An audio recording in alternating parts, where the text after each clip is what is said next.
இந்த வீடியோல பேபிக்கு டம்மி டைம் குடுக்கறதுனால என்னென்ன பெனிஃபிட்ஸ்லாம் கிடைக்க போகுதுன்றது தான் சொல்லப் போறேன். ஃபர்ஸ்ட் வந்து ஹெட் கண்ட்ரோல் ஆகும். செகண்ட் பார்த்தீங்கன்னா, நெக்ல இருக்கிற மசில்ஸ் எல்லாம் ஸ்ட்ரெங்தன் ஆகும். தேர்ட் வந்து உட்கார்றதுக்கு, தவழறதுக்கு, உருள்றதுக்கு இதுக்கெல்லாம் தேவையான ஷோல்டர் அண்ட் பேக் மசிலையும் இது ஸ்ட்ரெங்தன் பண்ணும்.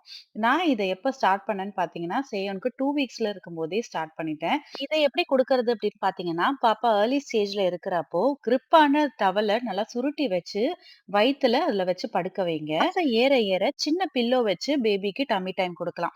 பேபிய எங்கேஜ்டா வச்சுக்கிறதுக்காக நம்ம வந்து பேபிக்கு முன்னாடி ஃபிளாஷ் கார்ட்ஸ் இல்லன்னா வந்து அந்த பேபிக்கு தேவையான டாய்ஸ் அந்த டைம்ல என்ன பார்ப்பாங்களோ அந்த டாய்ஸ வந்து நம்ம சுத்தி போட்டு வச்சோம் அப்படின்னா, பேபி டம்மி டைம்ல நல்ல ஆக்டிவிட்டி குடுக்குற மாதிரியே இருக்கும். சேவனுக்கு பார்த்தீங்கன்னா, இப்ப 3 மந்த்ஸ் ஆகுது. நான் பிரெக்னன்சி பில்லோல தான் இப்ப வந்து அவனுக்கு டம்மி டைம் குடுத்துட்டு இருக்கேன்.